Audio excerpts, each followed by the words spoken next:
I think you will agree with me that there has been an enormous resurgence in vinyl and turntables and everything analog, from photography and now through to music.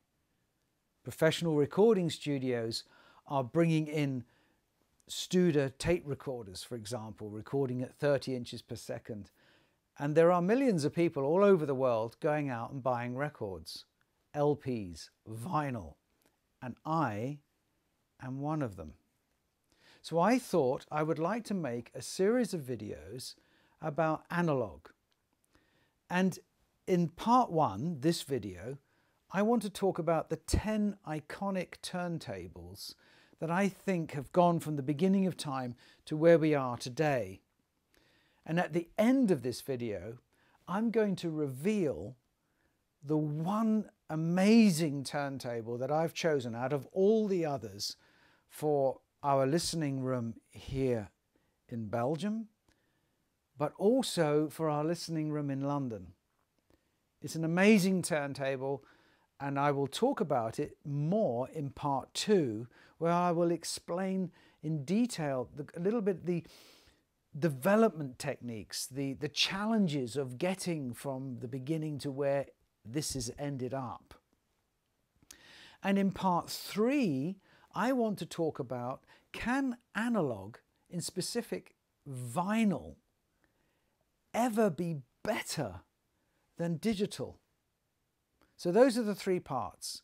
The 10 iconic turntables plus the one that I've chosen. The second one, a review, if you like, on the one that I've chosen and how the engineering challenges to get it.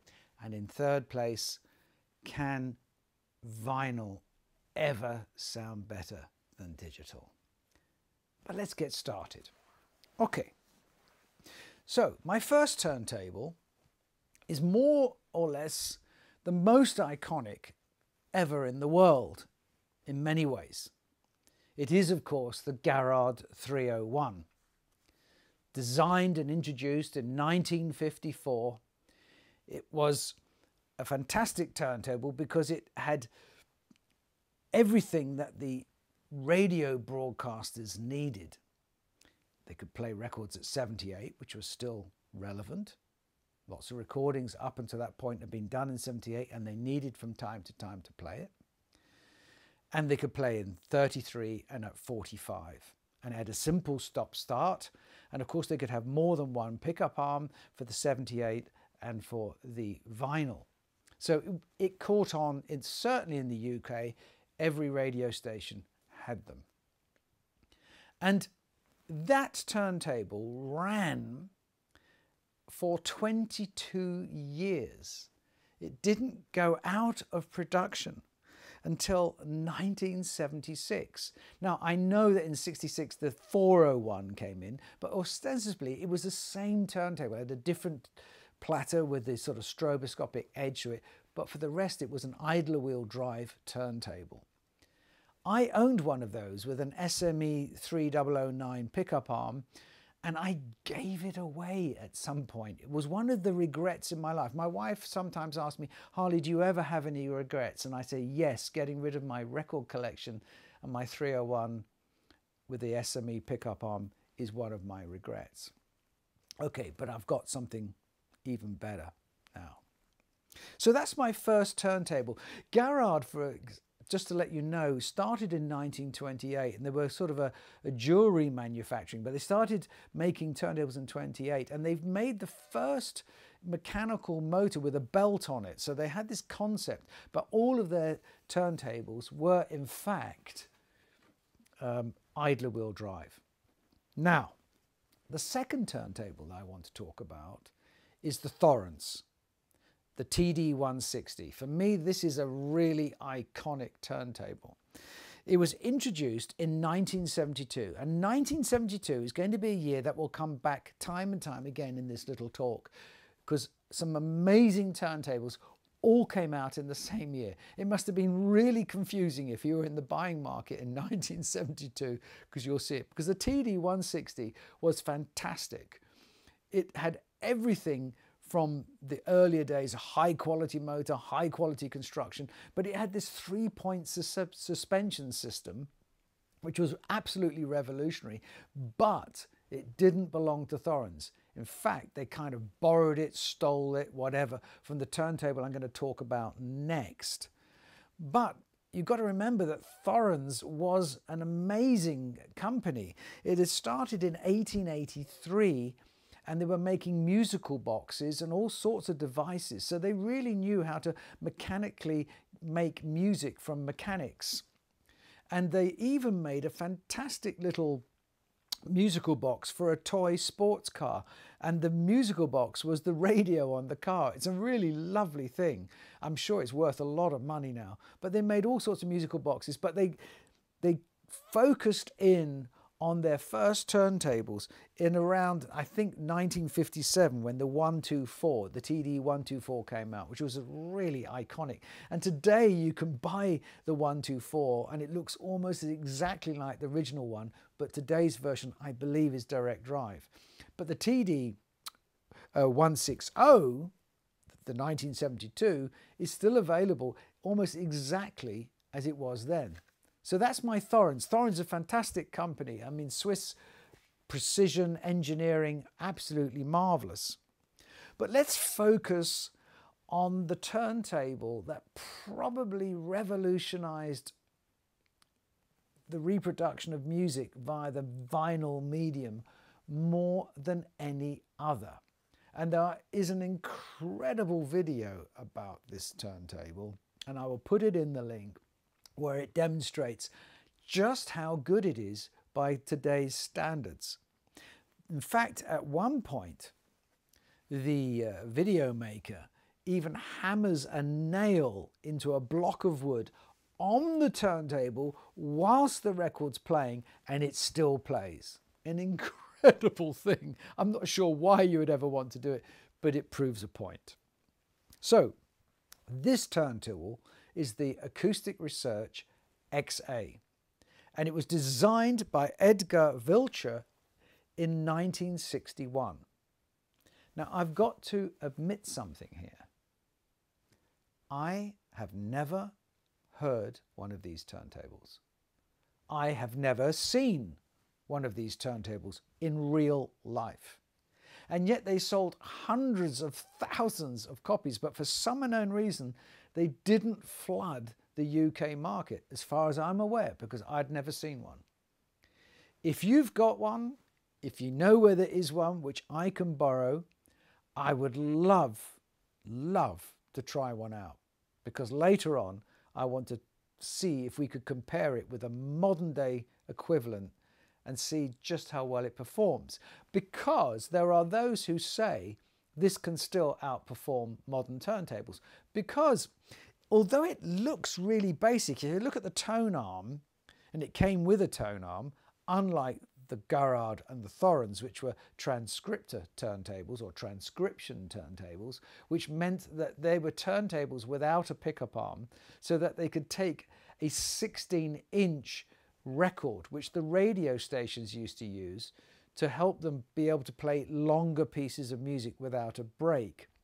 And transcription has also been used by turntable manufacturers to imply, you know, that they're posh, that they're high quality, that they're wonderful systems. So the Garrard and the Thorens always refer to themselves as transcription turntables. The word transcription itself means to transcribe, of course, which is often done in music. So if you have a piece of music written for an orchestra and you want to play it on a piano, you will transcribe it for piano. So I suppose the original manufacturers are thinking, well, we're transcribing music from one medium to another.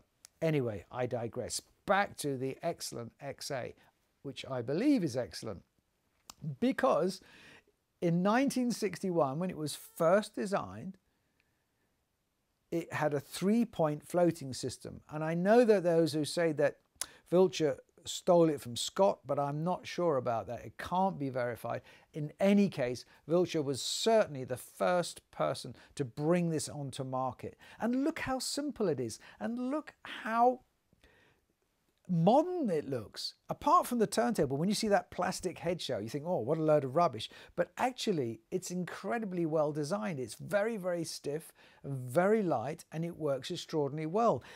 And he even designed it so the central pivot, the bearing of that pickup arm is very, very low down, so that the wow effect of a warped record or record going up down is very, very small. He eliminates rumble by getting rid of the old idler wheels and bringing in a belt drive. Well, he doesn't eliminate it completely, of course, but reduces it dramatically compared to the Thorens and the early Thorens and the early Garrards.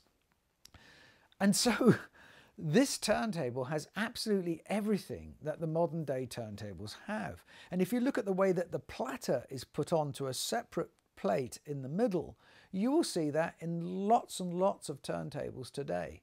So this is a really revolutionary turntable and deserves to be classed as an icon in every sense of the word. Now, my next turntable, I'm absolutely sure doesn't perform anywhere near where the XA performs, although there will be those who argue that it does. Now, I've got one in my private office and I play records on it for fun, and it's fine. It's called a Lenco L75. The one I've got is called a Goldring Lenco, and I grew up thinking Goldring Lenco was made by Goldring. Of course it isn't. Lenco is a turntable manufacturer.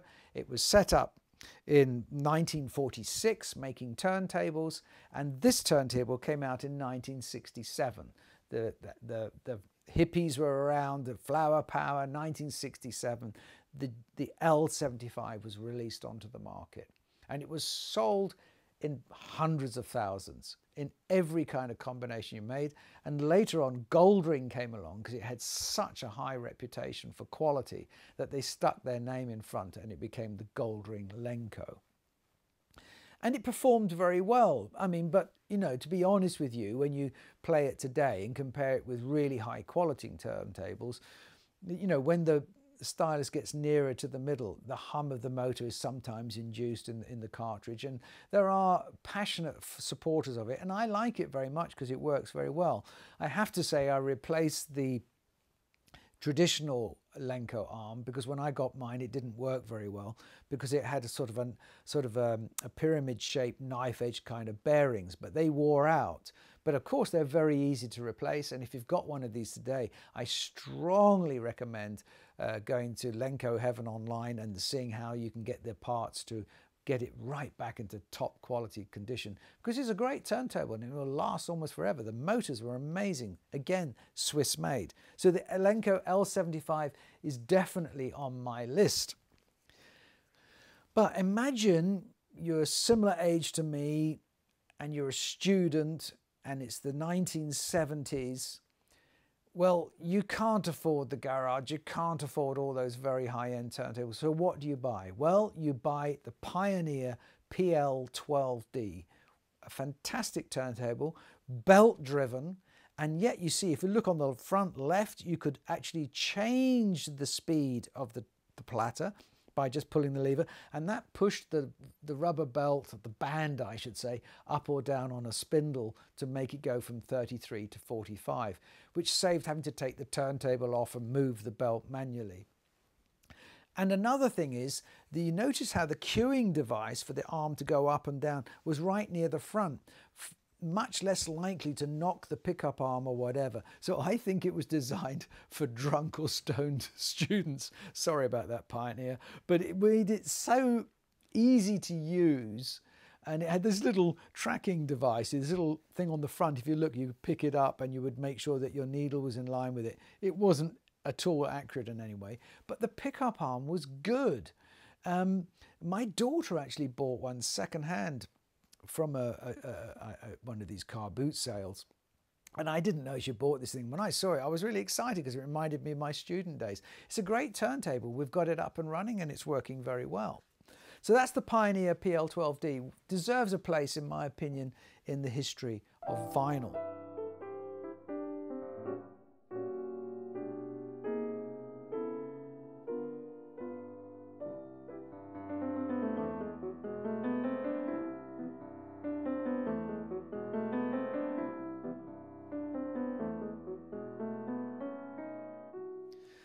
The next turntable, I believe in itself, wasn't an amazing sounding turntable, but it influenced designers beyond it. And it was way, way ahead of its time. In 1961, a guy called David Gammon set up a company called Transcriptor, and he invented something called the hydraulic reference. And later in 71, Stanley Kubrick, when he made A Clockwork Orange, brought this turntable into the movie because it is just so amazing and so advanced looking that, you know, you just, if you had to have an iconic turntable, it has to be this. Later on, a guy called Mitchell, John Mitchell, got the rights to manufacture turntables of a similar kind alongside using ideas from David Gammon and Transcriptor. And those are still being made today, and the common one is the gyro deck, of course, and now they've put a proper platter on, because before the LP just used to sit on those little brass cones, if you like. An amazing, amazing piece. And look at the brush for the dust brush. Isn't it beautiful? I mean, it won a design award, and it damn well deserves it. A fantastic piece of engineering. Roy Gandy was later on going to make something with one of his early turntables, and he was influenced by it, I'm absolutely sure.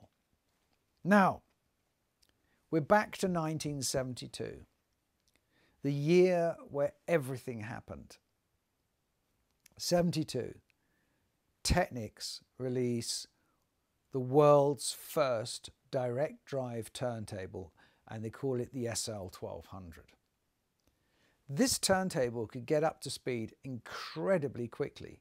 Now, as I say, Technics said it was the first, but actually Thorens designed a direct drive electric motor way, way earlier, way, way back.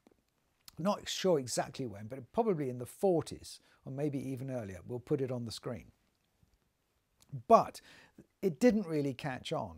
But it's an obvious idea to make something with a simpler system. But Technics really mastered it. They really got it. Now, in 72, when the Technics SL-1200 came out, I looked at it and thought, this isn't real hi-fi. And I wasn't the only one. There was a lot of hi-fi snobs in those days who poo-pooed it and looked down it, and still do today, to be honest. But in fact, it performs really well. It's extremely easy to use. And of course, DJs picked it up, the hip-hop artists picked it up and started using two of them.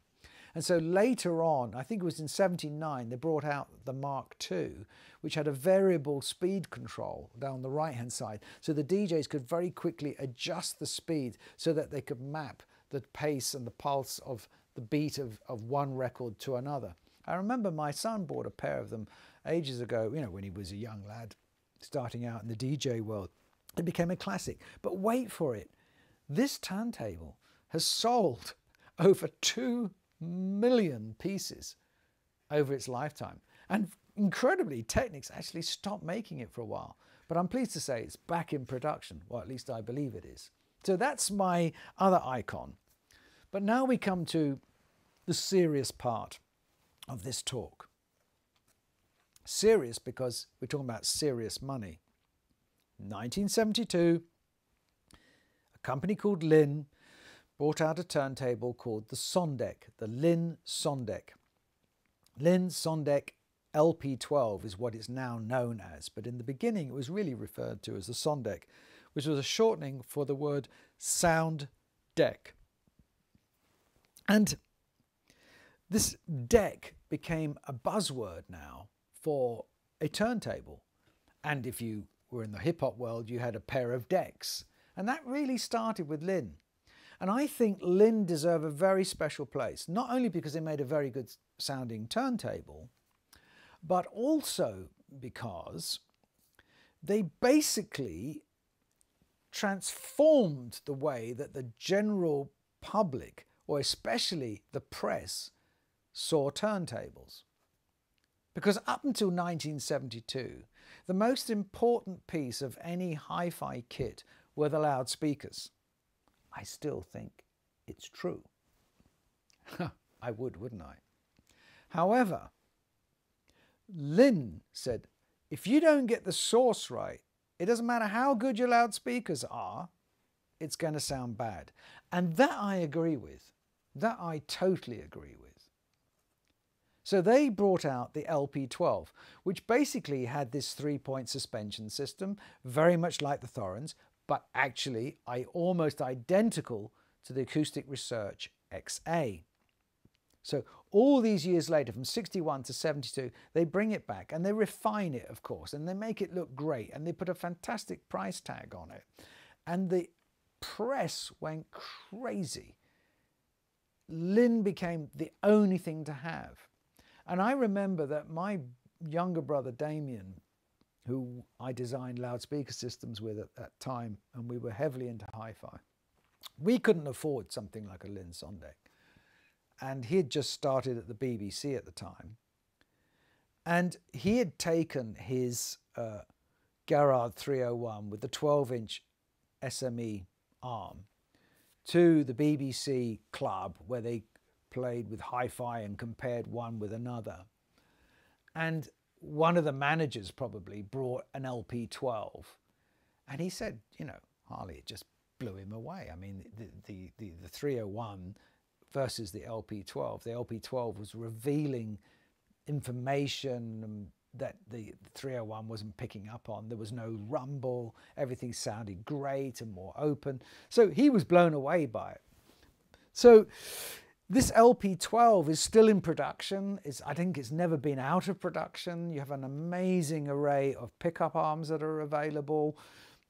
But it was expensive, and it still is today. I think it's a little bit more democratic today than it was at the time. But it was driven by, not by a big, heavy motor from Switzerland, but a tiny little motor made by Philips right here in Belgium, just down the road from where I'm giving this talk now. But it worked. And with the external power supplies, they really got a fantastic performance out of it. Now, my next turntable is something completely different. We've moved forward 5 years to 1977. And a chap called Roy Gandy, who'd been designing and building turntables and loudspeakers for a very long time, on the fundamental basis that he wanted to make something that worked better than anyone else, but at a price that more people could afford. These two criteria were very important to him and are still important today. And the Rega brand today is still representing outstanding performance at a price, hopefully, that people can afford. And he brought out in 77 basically the P3, the Planar 3. And this turntable and its predecessors went completely against the grain of what the industry was. Where the industry was saying, we want mass, we want heavy plinths, we want that suspension. He got rid of all of it. And he said, no, I've tested all of these things. I've tried developing these things, and it's not necessary. We need to strip it all away. We want to reduce the mass of the plinth and reduce the amount of unwanted vibrations getting anywhere near the pickup arm. And he brought out the P3 in 77, as I said. And to be honest with you, when I saw it, I thought, well, that's just kid stuff. That can't be worth anything. And I think a lot of hi-fi snobs, and I was a hi-fi snob in those days, felt the same. But the press picked up on it. Some of the editors and some of the reviewers were saying, you know what, this damn thing's working really, really well. And today, I'm happy to say, it's an extremely successful company, and the P3 is revered as an absolute iconic turntable. So that's why the P3 is in my list. Now, after the P3, with its low mass everywhere right the way through, there came a resurgence, as I say, which we're now enjoying today. And for people with money and people who want something special, probably people more or less of my age group,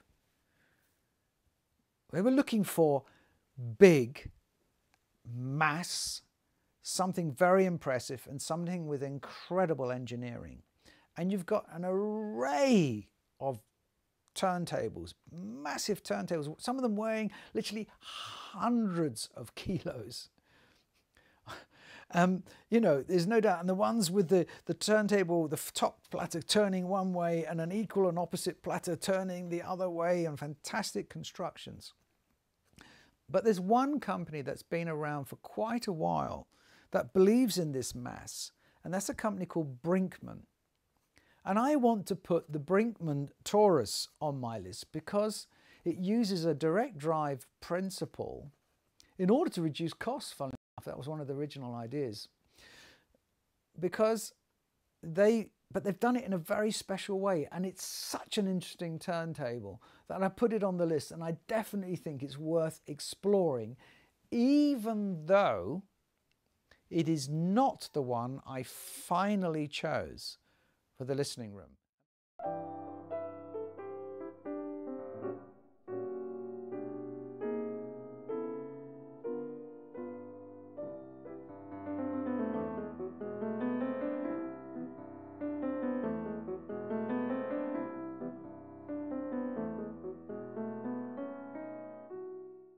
And bear in mind that the budget for the listening room is really not written. I can more or less choose what I want because I absolutely want the very best. If somebody's traveling a long way to listen to our Sibelius loudspeakers in our listening room and they want to play vinyl, I want them to hear the vinyl as absolutely as best as it can. So now's the time for the big reveal. I hope you're ready. Ladies and gentlemen, the turntable that I have chosen of all the turntables in the world is this. It is not a big heavy mass turntable. It is in fact the wonderful Rega P3. It is a complete abstraction of turntables. Roy Gandy and the team have taken away everything that's not necessary to produce something that reveals music in the most extraordinary way. And I will be talking about that more in part 2. And in part 3, I'm going to talk about, can analog ever sound better than digital? But until then, thank you very much for watching and enjoy your music.